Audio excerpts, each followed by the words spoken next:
عايزين نركز في الجزء اللي جاي ده. في آية مهمة جدا في الكاثوليكون اتعرض علينا النهارده. الآية دي بتقول إيه؟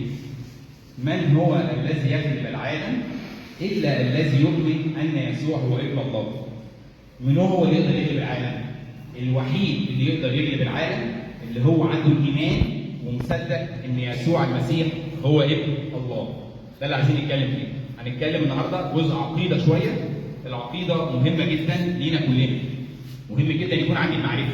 لما حد يجي يسألني يقول لي يعني إيه المسيح هو ابن الله؟ لازم أكون عارف أرد. لأن الآية بتقول لنا كده: هلك شعبي من عدم المعرفة. ما ينفعش، عيب قوي علينا يكون حد يقول لي ازاي المسيح ابن الله وافضل ساكت ما اعرفش ارد.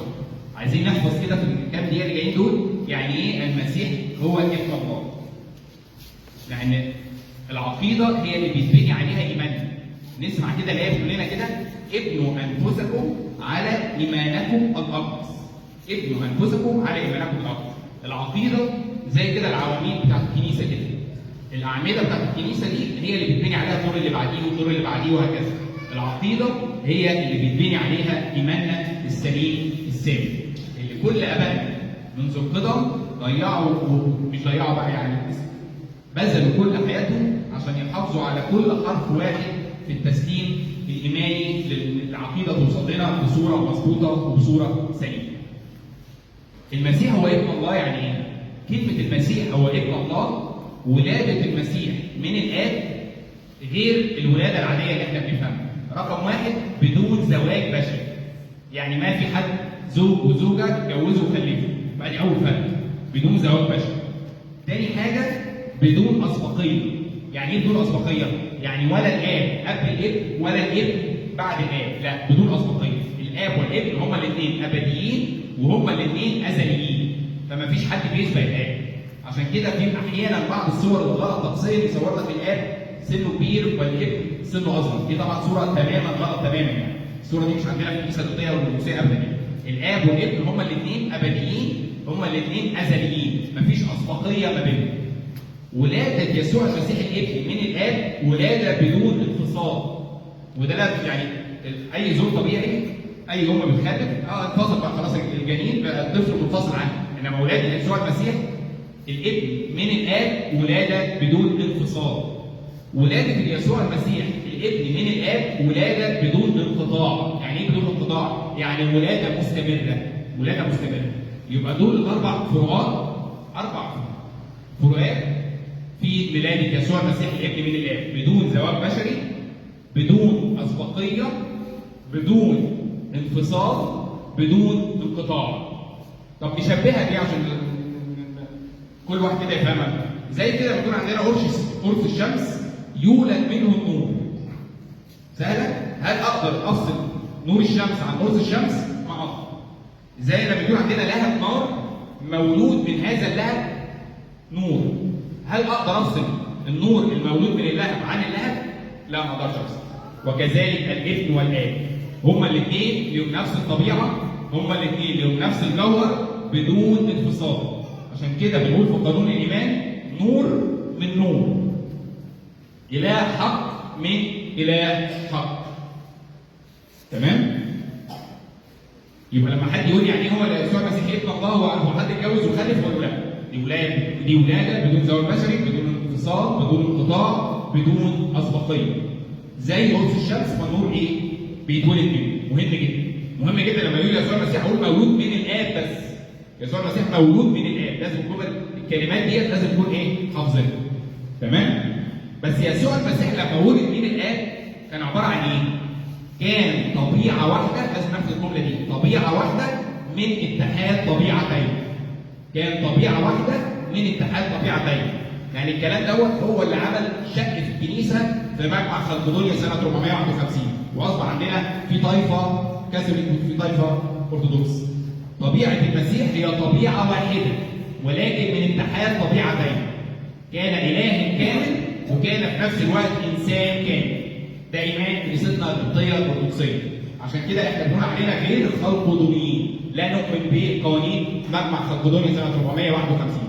الكنيسة بتاعتنا كنيسة غير خلقدونية.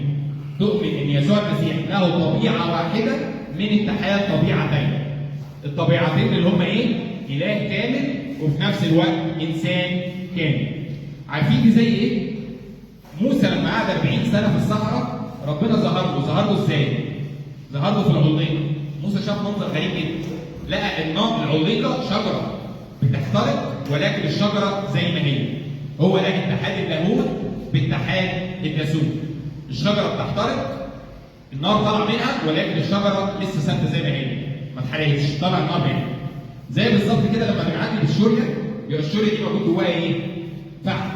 بيبقى الفحم متحد بالنار، ولكن بدون اختلاط، بدون امتزاج، بدون تغيير، بدون استحاله.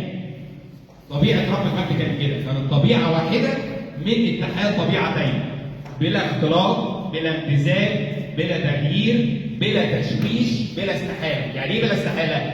يعني ولا الاب اصبح الابن ولا الابن اصبح الاب، لا. الاب اله كامل، الله اله كامل وفي نفس الوقت انسان كامل، اتحدوا مع بعض في طبيعه واحده يكونوا لنا طبيعه السيد المسيح. تمام؟ بلا اختلاط، بلا امتزاج، بلا تغيير، بلا استحاله، بلا تشويش. اديكم مثلا يسوع المسيح مثلا لما لعازر مات، راح قدام القبر بتاعه في اليوم الرابع. يسوع المسيح بكى ليه؟ لانه انسان كامل، يبكي، يتألم ويبكي لانه انسان كامل. ولكن في نفس الوقت مجرد ما قال له لعازر هلم خارجا، لعازر قام من بين الاموات. ليه؟ لان ربنا كان اله كامل. يبقى في نفس الوقت طبيعه واحده من اتحاد طبيعتين، اله كامل وانسان كامل، يبكي بحكم ناسوته وفي نفس الوقت يقوم لعازر بحكم لاهوته. هي دي طبيعه السيد المسيح. ولازم كل كلمه في العقيده لازم نحفظها زي ما هي ونفهمها زي ما هي. كان مره في احد البابوات عندنا بابا ديسكورس حبوا كده يغيروا شويه كلمات في الايمان. قال لهم لا مش هغير اي حاجه، قعدوا يعذبوا فيه لدرجه انهم قطعوا شعر دقنه وكسروا اسنانه كلها. راح جمع شعر الدقن المقطعه وجمع سنانه المتكسره وبعتهم في اسكندريه وقال لهم هذا هو ثمن الحفاظ على الايمان المستقيم. عشان كده في العقيده لازم نبقى فاهمين وحافظين كل حاجه. لا يليق بنا ان انا انسان مسيحي مش فاهم يعني ايه المسيحيه الله. حد يسالني مش عارف اقول طب ازاي هو في اب وفي ابن؟ حد يقول طب ازاي المسيح طلع على الصليب؟ هو في اله يطلع على الصليب؟ لازم اكون عارف الوجود ده ايه. لو انا مش عارف دوت يبقى الله يليق بيا ان انا اكون انسان مسيحي. لازم اكون فاهم، لان هلك شعبي من عدم معرفه. يسوع المسيح لما طلع على الصليب بحكم ناسوته كان بيتالم، ولكن الالم كان واقع على الناسوت وليس اللاهوت. بحكم لاهوته يسوع المسيح قام من بين الاموات بقوته الشخصيه في اليوم الثاني. يبقى هي دي الطبيعه الوحيده، اله كامل وفي نفس الوقت انسان كامل بلا اختلاط، بلا امتزاج، بلا تغيير. عارفين كده اديكم مثل كده بسيط؟ عارفين لما اجيب حته حديده والحديد دي اسخنها بالنار، هل النار تحولت الى حديد او الحديد تحول الى نار؟ لا. لسه الحديده اجي اضرب عليها بالمطرقه هتبقى لسه فيها طبيعه الحديد، وفي نفس الوقت لو لمستها هتبقى سخنه شديد عشان فيها طبيعه النار. يبقى هما الاثنين النار والحديد طبيعه واحده ولكن بلا اختلاط، بلا امتزاج، بلا تغيير، بلا تشويش، بلا استحاله. مهم جدا كده، هو ما ينفعش تاني وتالت اقول انا انسان مسيحي وانا مش فاهم العقيده بتاعتي، يبقى انا كده بضحك على نفسي. يبقى انا كده لما حد يسالني اتاكد مش عارف ارد. ولاد بيسالوني انا نفسي لما اقعد افكر يعني ايه المسيح هو ابن الله، لازم اكون فاهم. يعني ايه المسيح؟ يعني ايه يسوع المسيح؟ ضابط الكل ده هو كان بينام وكان بياكل وكان بيشرب. اقول لكم مثل تاني، لما حصلت مره العاصفه ويسوع المسيح كان مع التلاميذ في السفينه، كان يسوع المسيح ساعتها فين؟ كان نايم. يقول معقوله في اله بينام؟ لانه بحكم ناسوته كان نايم، ولكن بحكم لاهوته عمل ايه؟ اول ما صحي قال للعاصفه اسكتي، في الحال سمعت كلامه وسكت، لانه كان اله كامل. يبقى كده نفهم يعني ايه انسان كامل وفي نفس الوقت اله كامل. نفهم طبيعه المسيح. مهم جدا ان احنا نبقى فاهمين هي طبيعه الهنا. يسوع المسيح ما هو نبي، يسوع المسيح هو انسان وخلاص على كده، ده كله كلام غلط. يسوع المسيح هو الله الظاهر في الجسد، طبيعه واحده من اتحاد طبيعتين، اله كامل وانسان كامل. ياكل ويشرب ويجوع وينام بحكم ناسوته.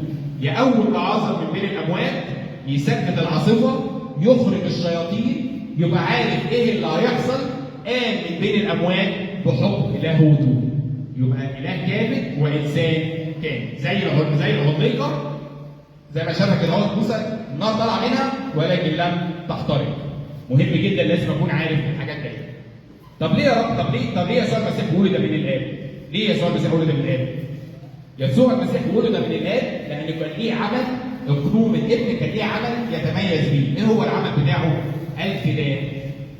من ساعه ما ابونا ادم اخطا وكسر الوصيه وطردوا بره الجنه، لما ربنا قال لهم يوم تاكلون منها موتا تموتون، اصبح في خصومه بين السماء والارض.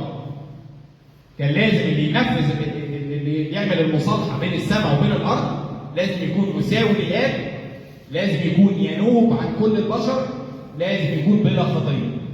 والثلاث شروط دول ما يتوفروش في اي حد الا فقط بابن الله الوحيد يسوع المسيح.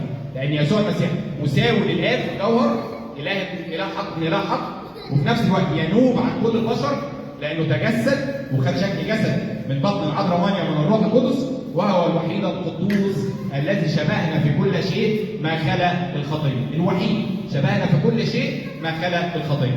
عشان كده يسوع المسيح تجسد علشان يتمم الفداء، تجسد علشان يعالج تشوه الجنس البشري كله لما تشوه بالخطيه اللي ادم وقع فيها. تجسد علشان التلاميذ يروه ويعلمنا طريق القداسه. عشان كده يسوع المسيح اتولد من الاب. يبقى فهمنا ليه يسوع المسيح رقم واحد هو ابن الله، فهمنا يعني ايه ابن الله. فهمنا وادينا امثله. طب يسوع المسيح طبيعته ايه؟ عرفنا طبيعه ايه وادينا امثله. طب ليه يا رب انت ولدت ليه يسوع المسيح ولدت من الاب؟ عرفنا ليه وادينا امثله. مهم جدا لازم اكون عارف كده. وطالما اتكلمنا عن الاب والابن نتكلم بسرعه برضه عن الروح القدس، لان ده الاقنوم الثالث. الله قائم بذاته، ناطق بكلمته، حي بروحه. هو ده الثالوث القدوس. ولكن في الاخر ايه؟ اله واحد. لما برشم الصليب بقول باسم الاب، ايديا فوق عيني. ليه؟ لان الاب لا يرى، الاب لا يرى، بقول ايديا فوق عيني. اول ما اقول الابن بنزل صبعي كده، انا شفت صبعي، هو ده الابن. لما تجسد في بطن العذراء مريم رايناه بعيوننا ولمسناه بايدينا وسمعناه باذاننا. التلاميذ قالوا كده، هو الاب لا يرى، الابن يرى، انا شفت صبعي. بعد كده بقول الروح القدس، لان الروح القدس ليه عمل خفي في القلب بينقلنا من مملكه الظلمه الى مملكه النور. في الاخر بقول ايه؟ اله واحد امين. هي دي عقيده الثالوث. ابني انفسكم على ايمانكم الاقدس. لازم تكونوا فاهمين يعني ايه ابو وابن روح القدس. لما حد يقول لك عندكم ثلاث الهه، تقول لا، عندنا اله واحد، ولكن عندنا ثلاثه اقانيم. يعني ايه اقانيم؟ اقانيم يعني كائن الهي او شخصيه الهيه لها عمل يتميز به، صفه ذاتيه لها عمل يتميز به. الاب هو الينبوع، الابن مولود من الاب. طب الروح القدس منبسط من الاب. لازم حافظين الثلاث كلمات دي. الاب هو الينبوع، الابن مولود من الاب، الروح القدس منبسط من الاب. من الاب فقط وليس من الاب والابن. زي كده عندنا عرس الشمس، مولود منه نور ومنبسط منه حراره بلا انفصال. ما اقدرش افصل قرص الشمس عن النور المولود منه عن الحراره المنبثقه منه. ما اقدرش افصل لهيب النار عن النور المولود منها عن الحراره المنبثقه منه. عشان كده هما الثلاثه طبيعه واحده وجوهر واحد. يعني الاب يخلق، الابن يخلق، الروح القدس يخلق، صح؟ الاب ازلي وابدي، الابن ازلي وابدي، الروح القدس ازلي وابدي، صح؟ هما الثلاثه متساويين في الطبيعه وفي الجوهر، ولهم نفس الصفات الخاصه بالله. مهم جدا لازم اكون عارف الكلام ده هو، عشان ابقى فاهم يعني ايه تسليس وتوحيد، ابقى فاهم يعني ايه ثلاثه اقانيم، اب وابن وروح قدس، بس هما في الاخر اله واحد. ما عندنا ثلاث الهه ابدا، عندنا اله واحد. ابقى فاهم مين هو يسوع المسيح. ده اله كامل وانسان كامل. اي حد يكلمني اعرف ارد عليه. انا كمان يكون ايماني سليم، ايمان غير مشوه. مهم جدا لازم نكون عارفين الكلام ده هو. وعندنا كذا موقف الثالوث اجتمعوا مع بعض. في الغطاس السوره اللي كلنا حافظينها، الثالوث اجتمعوا مع بعض. الابن بيتعمد في نهر الاردن، الاب من السماء بيتكلم يقول هذا هو ابن الحبيب، والروح القدس تحل على شكل حمامه تقف على يسوع المسيح. ادي الثالوث كله اجتمع. عندنا برضه كده ايه في اشعياء يقول لك كده الرب ارسلني وروحه. يعني ايه ارسلني وروحه؟ الرب ادي الاب، ارسلني ارسل مين؟ ارسل الابن، وروحه، روحه هو مين؟ هو الروح القدس. يبقى دي الثالوث مجتمع اب وابن وروح قدس. يقول كده اذهبوا واكرزوا وعمدوه باسم الاب والابن والروح القدس. ادي برضه الثالوث مجتمع مع بعض في نفس الكلمه لان هم اله واحد. تمام؟ هرجع تاني معاكم عشان ما انساش. يبقى يسوع المسيح ابن الله، ولاده بدون زواج، بدون انفصال، بدون انقطاع، ولاده مستمره بدون اسبقيه. زي ما قلنا قرص الشمس مولود منها نور. طيب طبيعه المسيح طبيعه واحده من اتحاد طبيعتين، اله كامل بكل صفات الاله والانسان كامل بكل صفات الانسان. طب ليه يا رب اتولدت من يسوع المسيح؟ علشان يفدينا، عشان يتجسد وينصلب ويموت ويقوم في اليوم الثالث ويصعد الى السماء ويرسل لنا الروح القدس. بعد كده عرفنا الثالوث، الله قائم بذاته، ناطق بكلماته، حي بروحه. وفي الاخر عرفنا كذا موقع في الكتاب المقدس بيجمع فيه الثالوث. قلنا يوم الغطاس، وقلنا الايه اللي موجوده في اشعياء الرب قد ارسلني وروحه، يعني الاب والابن والروح القدس. واول اصحاح عندنا في الكتاب المقدس في سفر التكوين كان الله يخلق، وفي نفس الوقت يقول لك كده اهو وكان قال نور فكان نور، ادي الابن. ويقول لك بعد كده وكان روح الله يرفرف على وجه المياه، ادي الروح القدس. يبقى دي الثالوث مجتمعين في اول اصحاح في سفر التكوين في الكتاب المقدس. يبقى لازم نكون عارفين ايه هي عقيده التثليث والتوحيد. عندنا اله واحد، ولما امشي بالصليب لما بقول الاب لازم احط ايدي هنا اهوت لان انا مش شايف الاب. الابن تجسد من بطن عذراء مريم شوف صبعي. الروح القدس نقلنا من مملكه الظلمه الى مملكه النور. ربنا يديكم ويدينا ان احنا نكون عارفين عقيدتنا المسيحيه الارثوذكسيه السليمه علشان ابقى فاهم ايماني، لان بدون ايمان لا يمكن انقاذه. ابقى فاهم الايمان وابقى عندي المعرفه، والمعرفه بتاعتنا ده اعلان من ربنا. المعرفه بتاعتنا مش بعقلنا البشري، عقلنا البشري محدود جدا. كل معرفه في الثالوث دي عباره عن اعلان الهي، الله الذي يعلن لنا ذاته. والاب والابن والروح القدس هم الثلاثه واحد. مش كده يسوع يقول انا في الاب والاب فيا لان هم واحد. من رآني فقد رأى الاب لان هم واحد. تمام؟ الاعمال التي يعملها ابي انا اعملها، هم واحد. ولا يستطيع احد ان يقول ان يسوع المسيح هو رب الا عن طريق ايه؟ الروح القدس. اخر حاجه عايز اقولها، كل عطيه عشان نعرف ان في كمان حياه شركه بين الثالوث. كل عطيه ربنا بيديها لنا من الاب في الابن بالروح القدس. ولا تاني؟ كل عطيه ربنا بيديها لنا من الاب في الابن بالروح القدس. في علاقه شركه وحب بين الثالوث. يبقى في تساوي بين الثالوث، هم الثلاثه متساويين في الطبيعه والقوه.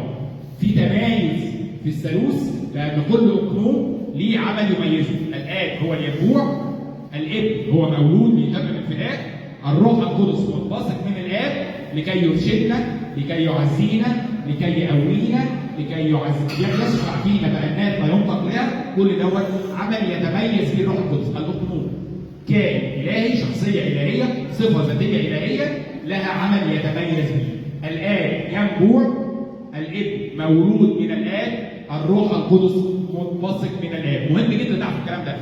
ما ينفعش تاني حد مسيحي ما يبقاش عارف كل كلمه من اللي احنا قلناها. ما ينفعش. يبقى هو الحقيقه انسان ايمانه بالكامل. لازم يكون حافظ، لازم فاهم وحافظ الكلام ده. كل كلمه قلناها النهارده ضحى بيها ناس كتيره جدا في حياتها عشان ما يتغيرش حرف واحد في الايمان اللي جوه. مهم جدا. لما اجي اقول الابن اقول مولود من الاب. الروح القدس لازم تقول منبثق من الاب فقط، ما تقولش منبثق من الاب والابن. ده ايماننا ككنيسه قبطيه وقدسيه. ولازم اكون عارف طبيعه المسيح، لازم اكون عارف كل كلمه مكتوبه. ربنا يديك ويدينا يكون عندنا الايمان العامل بالمحبه. اكون عارف ايه هو الثالوث واكون عارف كل حاجه، واي حد عايز يسال بعد القداس انا تحت امركم. لالهنا المجد الان وكل اوان وتطهر